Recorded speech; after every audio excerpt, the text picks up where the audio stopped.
여러분은 세상이 무너지는 것 같은 느낌을 받은 적이 있습니까?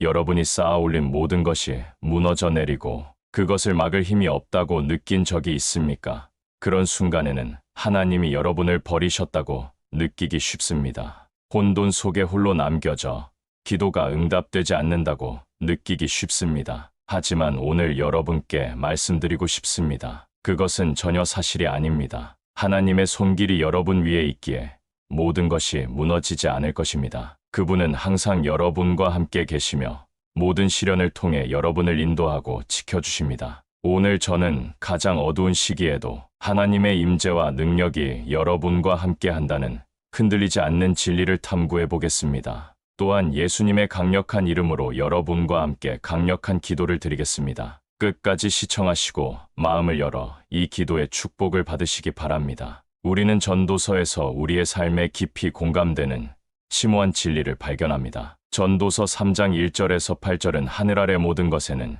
시기가 있음을 상기시킵니다. 태어날 때와 죽을 때, 심을 때와 뽑을 때가 있습니다. 계절의 변화가 삶의 자연스러운 부분인 것처럼 우리의 인생도 그렇습니다. 하지만 그 모든 것을 통해 하나님은 변함없이 우리를 그분의 손바닥에 붙들고 계십니다. 이사야 41장 10절은 우리에게 상기시킵니다. 두려워하지 말라. 내가 너와 함께함이라. 놀라지 말라. 나는 내 하나님이 됨이라. 내가 너를 굳세게 하리라. 참으로 너를 도와주리라.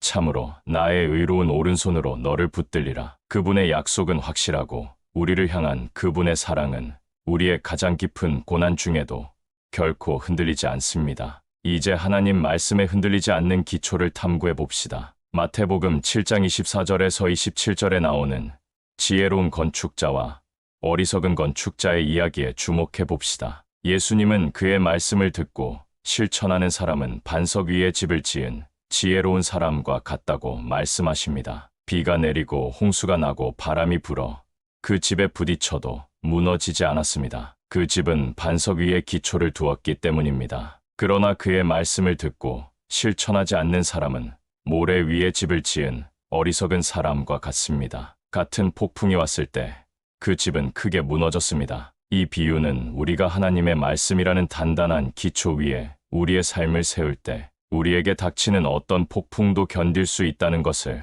가르쳐 줍니다. 우리의 믿음은 우리의 환경이나 감정에 기초하는 것이 아니라 하나님이 누구시며 그가 우리에게 약속하신 것에 대한 흔들리지 않는 진리에 기초합니다. 시편 18장 2절에서 다윗은 선언합니다. 여호와는 나의 반석이시요 나의 요새시요 나를 건지시는 이시요 나의 하나님이시요 내가 그 안에 피할 나의 바위시요. 우리가 하나님을 신뢰할 때 우리는 움직일 수 없는 반석에 우리 자신을 고정시키는 것입니다. 역경의 바람이 아무리 세차게 불어도 우리는 흔들리지 않을 것입니다. 하지만 하나님의 말씀이라는 단단한 기초 위에 우리의 삶을 세우는 것은 단순히 그것을 듣는 것 이상을 요구합니다. 우리는 그것을 실천해야 합니다. 야고보서 1장 22절에서 25절은 우리에게 말씀을 듣기만 하는 자가 되지 말고 행하는 자가 되라고 촉구합니다. 그렇지 않으면 자신을 속이는 것입니다. 단순히 성경이 무엇을 말하는지 아는 것으로는 충분하지 않습니다. 우리는 일상생활에서 그것을 실천해야 합니다. 우리가 우리의 생각, 말, 행동을 하나님의 진리와 일치시킬 때 우리는 시간의 시험을 견딜 수 있는 삶을 세우고 있는 것입니다. 사도 바울은 단단한 기초 위에 세우는 것의 중요성을 이해했습니다. 고린도전서 3장 10절에서 11절에서 그는 이렇게 씁니다. 내게 주신 하나님의 은혜를 따라 내가 지혜로운 건축자와 같이 기초를 놓았고 다른 이가 그 위에 세우나 그러나 각각 어떻게 그 위에 세울까를 조심할지니라. 이 닦아둔 것 외에 능히 다른 기초를 닦아둘 자가 없으니 이 기초는 곧 예수 그리스도라. 바울은 예수 그리스도가 우리가 우리의 삶을 세울 수 있는 유일한 참된 기초임을 인식했습니다. 우리가 그분 위에 세울 때 우리는 강하고 안정적이며 영원한 기초 위에 세우고 있는 것입니다. 하지만 우리는 어떻게 실제로 그리스도의 기초 위에 우리의 삶을 세울 수 있을까요?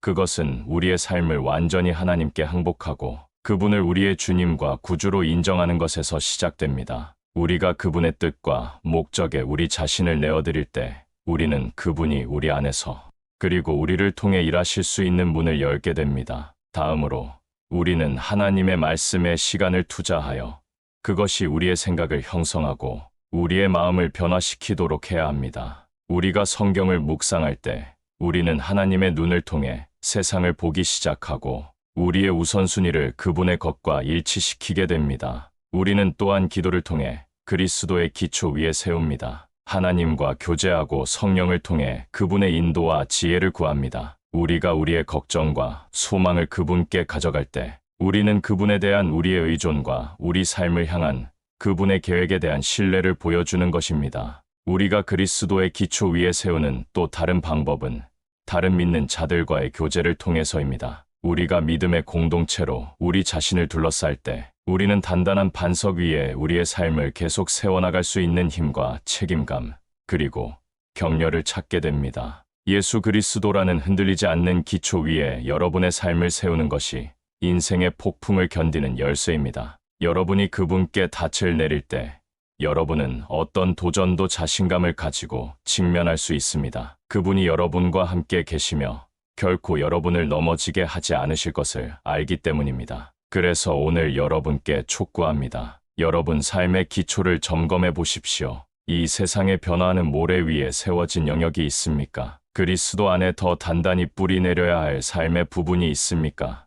시간을 내어 하나님의 얼굴을 구하십시오. 그분의 말씀에 몰입하고 여러분의 믿음을 지지하고 격려해 줄 믿는 자들의 공동체로 여러분 자신을 둘러싸십시오. 여러분이 예수 그리스도라는 단단한 반석 위에 계속해서 여러분의 삶을 세워갈 때 여러분은 오직 그분으로부터만 올 수 있는 힘과 목적을 발견하게 될 것입니다. 이제 우리의 삶에서 성령의 능력 있는 임재를 살펴봅시다. 요한복음 14장 16절에서 17절에서 예수님은 제자들에게 강력한 약속을 하십니다. 내가 아버지께 구하겠으니 그가 또 다른 보혜사를 너희에게 주사 영원토록 너희와 함께 있게 하리니 그는 진리의 영이라 세상은 능히 그를 받지 못하나니 이는 그를 보지도 못하고 알지도 못함이라.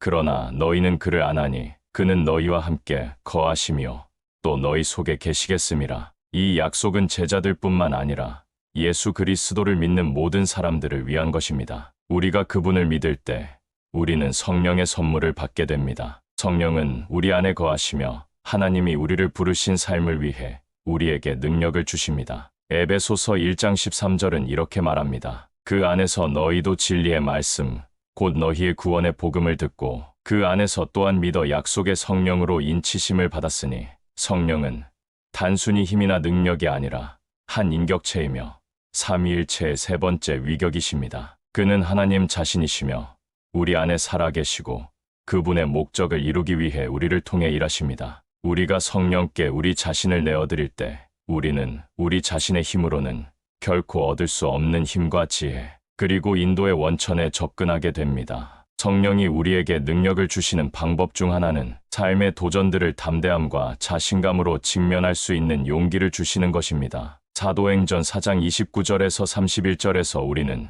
초대교회가 박해에 직면하여 담대함을 위해 기도하는 것을 봅니다. 성경은 이렇게 말합니다. 주여 이제 그들의 위협함을 굽어보시옵고 또 종들로 하여금 담대히 하나님의 말씀을 전하게 하여 주시오며 손을 내밀어 병을 낫게 하시옵고 표적과 기사가 거룩한 종 예수의 이름으로 이루어지게 하옵소서 하더라.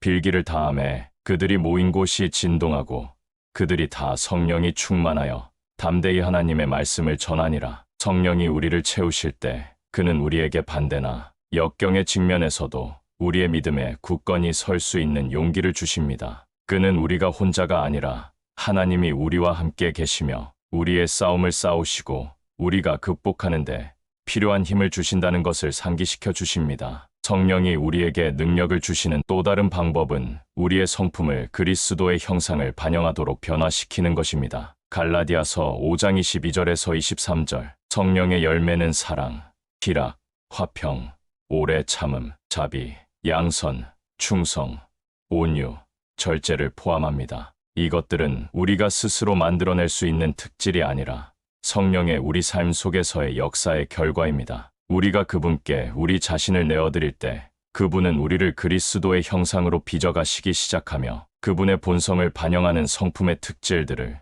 우리 안에 만들어내십니다. 이 변화는 항상 쉽거나 편안한 것은 아니지만 우리가 하나님이 부르신 사람이 되기 위해서는 필수적입니다. 성령은 또한 교회를 세우고 하나님의 나라를 전진시키기 위해 사용할 영적 은사들을 주심으로써 우리에게 능력을 주십니다. 고린도전서 12장 4절에서 7절, 바울은 이렇게 씁니다. 은사는 여러 가지나 성령은 같고 직분은 여러 가지나 주는 같으며 또 사역은 여러 가지나 모든 것을 모든 사람 가운데서 이루시는 하나님은 같으니 각 사람에게 성령을 나타내심은 유익하게 하려 하심이라. 우리 각자는 성령으로부터 독특한 은사와 능력을 받았습니다. 이는 우리 자신의 유익을 위해서만이 아니라 다른 이들의 유익을 위해서입니다. 우리가 이 은사들을 사랑과 겸손으로 사용할 때 우리는 그리스도의 몸의 건강과 성장에 기여하게 됩니다. 성령의 능력 있는 임재는 가볍게 여길 것이 아닙니다. 그것은 하나님이 우리에게 주신 귀중한 선물이며 우리가 삶의 모든 상황에서 의지할 수 있는 힘과 인도의 원천입니다. 그러나 성령의 능력의 충만함을 경험하기 위해서는 우리 자신을 그분께 내어드리는 법을 배워야 합니다. 우리의 삶을 그분의 통제와 방향에 맡겨야 합니다. 이는 우리 자신의 의지와 욕망을 제쳐두고 예수님이 마태복음 6장 33절에서 가르치신 대로 먼저 하나님의 나라와 그의 의를 구하는 것을 의미합니다. 그것은 성령의 촉구에 순종할 의지가 있음을 의미하며 그것이 불편하거나 불편할 때조차도 그렇게 합니다. 그리고 그것은 기도와 예배, 그리고 그분의 말씀 연구를 통해 하나님과의 깊은 친밀함을 키우는 것을 의미합니다. 여러분이 성령과 보조를 맞추어 걷는 법을 배울 때 여러분은 그분의 임재가 여러분에게 용기와 지혜와 힘으로 삶의 도전들에 직면할 수 있게 해준다는 것을 발견하게 될 것입니다. 여러분은 사랑과 기쁨, 평화, 그리고 성령의 모든 열매가 여러분 자신의 삶에 반영되는 것을 보기 시작할 것입니다. 그리고 여러분은 여러분의 영적 은사를 사용하여 그리스도의 몸을 세우고 세상에서 그의 나라를 전진시키는 기쁨을 발견하게 될 것입니다. 기억하세요. 하나님의 손길이 여러분 위에 있을 때 아무것도 무너지지 않을 것입니다. 그리고 하나님이 우리에게 손을 얹으시는 가장 귀중한 방법 중 하나는 성령의 내주하시는 임재를 통해서입니다. 그러므로 오늘 우리의 마음을 그분께 열고 그분의 능력과 임재로 우리를 새롭게 채워주시기를 초청합시다. 이제 우리가 직면하는 모든 시련과 도전을 통해 우리를 지탱하는 하나님의 사랑에 우리의 주의를 돌립시다. 로마서 8장 38절에서 39절에서 사도 바울은 담대한 선언을 합니다. 그는 말합니다. 내가 확신하노니 사망이나 생명이나 천사들이나 권세자들이나 현재 일이나 장래 일이나 능력이나 높음이나 깊음이나 다른 어떤 피조물이라도 우리를 우리 주 그리스도 예수 안에 있는 하나님의 사랑에서 끊을 수 없으리라. 이것은 우리가 이 삶에서 무엇을 직면하든 간에 우리의 마음을 다해 붙들 수 있는 진리입니다. 우리를 향한 하나님의 사랑은 변함없고 흔들리지 않으며 영원합니다. 그것은 우리의 가장 어두운 시간에 우리를 지탱하고 승리로 이끄는 사랑입니다. 하나님의 지탱하는 사랑의 가장 아름다운 예 중 하나는 창세기 21장에 나오는 하갈의 이야기에서 찾을 수 있습니다. 하갈은 아브라함과 사라의 종이었는데 그녀와 사라 사이에 생긴 긴장으로 인해 어린 아들 이스마엘과 함께 광야로 쫓겨나게 되었습니다. 홀로 절망에 빠진 하갈은 아들을 덤불 아래에 눕히고 떨어져 앉아 아이가 죽는 것을 보지 않게 해주세요라고 말했습니다. 그러나 하나님은 아이의 소리를 들으셨고 하나님의 천사가 하늘에서 하갈을 불러 말했습니다. 하갈아, 무슨 일이냐, 두려워하지 말라. 하나님이 저기 있는 아이의 소리를 들으셨나니 일어나 아이를 일으켜 내 손으로 붙들라. 그가 큰 민족을 이루게 하리라. 하갈이 가장 깊은 절망의 순간에 하나님은 그의 지탱하는 사랑과 공급하심으로 그녀를 만나주셨습니다. 그는 그녀의 눈을 열어 근처에 있는 물샘을 보게 하셨고 그녀의 아들을 큰 민족으로 만들겠다고 약속하셨습니다. 하갈의 이야기는 우리가 버림받고 혼자라고 느낄 때조차도 하나님이 우리를 보시고 우리의 소리를 들으시며 영원한 사랑으로 우리를 사랑하신다는 것을 상기시켜 줍니다. 하나님의 지탱하는 사랑의 또 다른 강력한 예는 선지자 엘리야의 삶에서 찾을 수 있습니다. 열왕기상 19장에서 우리는 엘리야가 그를 죽이겠다고 맹세한 악한 왕비 이세벨로부터 목숨을 구하기 위해 도망치는 것을 봅니다. 지치고 낙담한 엘리야는 로뎀나무 아래 앉아 죽기를 구했습니다. 그러나 그가 잠들었을 때 천사가 그를 만지며 말했습니다. 일어나서 먹으라. 엘리야가 보니 머리맡에 숯불에 구운 떡과 물 한 병이 있었습니다. 그는 먹고 마신 후 다시 누웠습니다. 여호와의 사자가 또 와서 그를 만지며 이르되 일어나 먹으라. 내가 갈 길이 멀다. 하나님이 제공하신 음식과 음료로 힘을 얻은 엘리야는 호렙산으로 가서 하나님을 만나 그의 삶을 위한 새로운 비전과 방향을 받았습니다. 이 이야기는 우리가 가장 낮은 지점에 있을 때, 더 이상 갈 수 없다고 느낄 때, 하나님이 그의 지탱하는 사랑과 공급하심으로 우리를 만나주신다는 것을 가르쳐 줍니다. 그는 우리에게 여정이 너무 크게 느껴질 때조차도 계속 나아갈 수 있는 힘을 주십니다. 그러나 아마도 하나님의 지탱하는 사랑의 가장 위대한 예는 예수 그리스도의 삶과 죽음, 그리고 부활에서 찾을 수 있을 것입니다. 요한복음 3장 16절에서 우리는 익숙한 말씀을 읽습니다. 하나님이 세상을 이처럼 사랑하사 독생자를 주셨으니 이는 그를 믿는 자마다 멸망하지 않고 영생을 얻게 하려 하심이라. 우리를 향한 하나님의 사랑은 너무나 크셔서 자신의 아들을 보내어 우리의 죄를 위해 십자가에서 죽게 하셨습니다. 이는 우리가 그와 화해하고 영생을 얻게 하기 위함입니다. 그리고 예수님의 죽음에서의 부활을 통해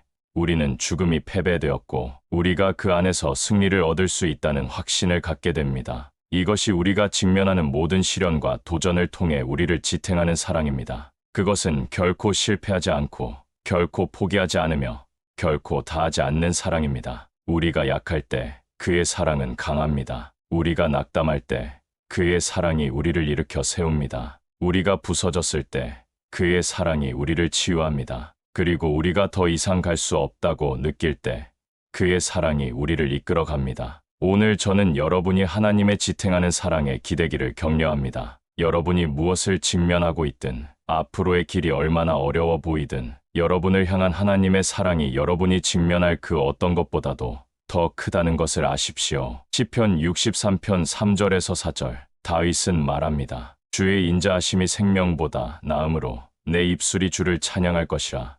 이러므로 내 평생의 주를 송축하며 주의 이름으로 말미암아 나의 손을 들리이다. 우리가 우리의 시련 중에서도 하나님을 찬양하고 예배 가운데 우리의 손을 들어 올릴 때 우리는 그의 지탱하는 사랑에 대한 우리의 신뢰를 선언하고 있는 것입니다. 우리는 이렇게 말하고 있는 것입니다. 하나님, 제가 겪고 있는 일을 이해하지 못하지만 당신의 사랑이 저를 이겨낼 수 있게 해주기에 충분하다는 것을 신뢰합니다. 에베소서 3장 17절에서 19절에 나오는 사도 바울의 이 말씀을 묵상해 봅시다. 믿음으로 말미암아 그리스도께서 너희 마음에 계시게 하시옵고 너희가 사랑 가운데서 뿌리가 박히고 터가 굳어져서 능히 모든 성도와 함께 지식에 넘치는 그리스도의 사랑을 알고 그 너비와 길이와 높이와 깊이가 어떠함을 깨달아 하나님의 모든 충만하신 것으로 너희에게 충만하게 하시기를 구하노라. 여러분이 그리스도의 사랑의 뿌리를 내리고 기초를 다지며 그의 지탱하는 사랑의 너비와 길이와 높이와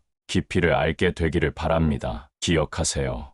하나님의 손길이 여러분 위에 있을 때 아무것도 무너지지 않을 것입니다. 그리고 그의 손은 항상 사랑으로 여러분에게 뻗어 있습니다. 이제 제 목소리를 들을 수 있는 모든 분들에게 말씀드립니다. 우리 함께 주님께 기도드리겠습니다. 여러분이 이 기도의 모든 축복을 받을 수 있도록 저와 함께 이 기도를 드리시기 바랍니다. 우리의 은혜롭고 사랑이 많으신 하나님께 기도드립시다. 하늘에 계신 아버지, 전능하신 하나님, 오늘 저는 찬양과 감사로 가득 찬 마음으로 당신 앞에 나아갑니다. 당신의 사랑은 변함없고 당신의 자비는 매일 아침 새롭고 당신의 신실하심은 영원히 지속됩니다. 당신은 산을 움직이시고 바다를 가르시며 죽은 자를 살리시는 하나님이십니다. 당신은 알파와 오메가, 시작과 끝이시며 왕 중의 왕이요 주 중의 주이십니다. 당신과 같은 분은 없으며 저는 제가 가진 모든 것으로 당신을 경배합니다. 주님, 저는 십자가에서 저희 죄를 위해 죽으신 당신의 아들 예수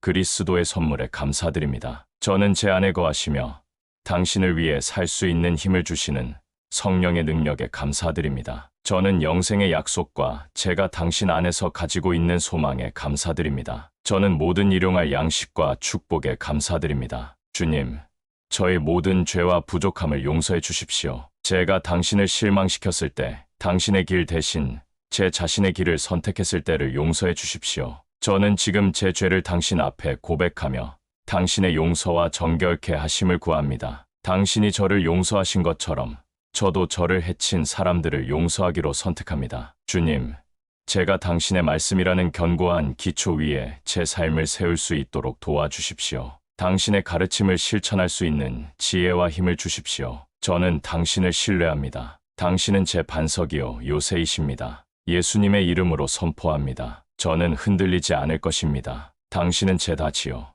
제 소망이십니다. 주님, 저를 당신의 성령으로 새롭게 채워주십시오. 제가 당신을 기쁘시게 하는 삶을 살고 오래 지속될 열매를 맺을 수 있도록 능력을 주십시오. 제게 담대함을 주셔서 다른 이들과 당신의 사랑을 나누고 당신이 주신 은사를 당신의 영광을 위해 사용할 수 있게 하십시오. 예수님의 이름으로 저의 마음과 몸과 영을 향한 원수의 모든 공격을 물리칩니다. 저는 모든 두려움과 불안, 의심의 영을 묶으며 제가 그리스도 안에서 자유롭다고 선포합니다. 주님, 제 삶에 당신의 치유의 손길을 간구합니다. 제가 육체적, 정서적, 영적 치유가 필요하든 간에 저는 저를 온전하게 하실 수 있는 당신의 능력을 신뢰합니다. 예수님께서 채찍에 맞으심으로 제가 치유되고 온전해졌음을 선포합니다. 전능하신 하나님, 제 삶과 제 사랑하는 사람들의 삶을 보호해 주시기를 기도합니다. 당신의 천사들로 우리를 둘러싸 원수의 모든 계략으로부터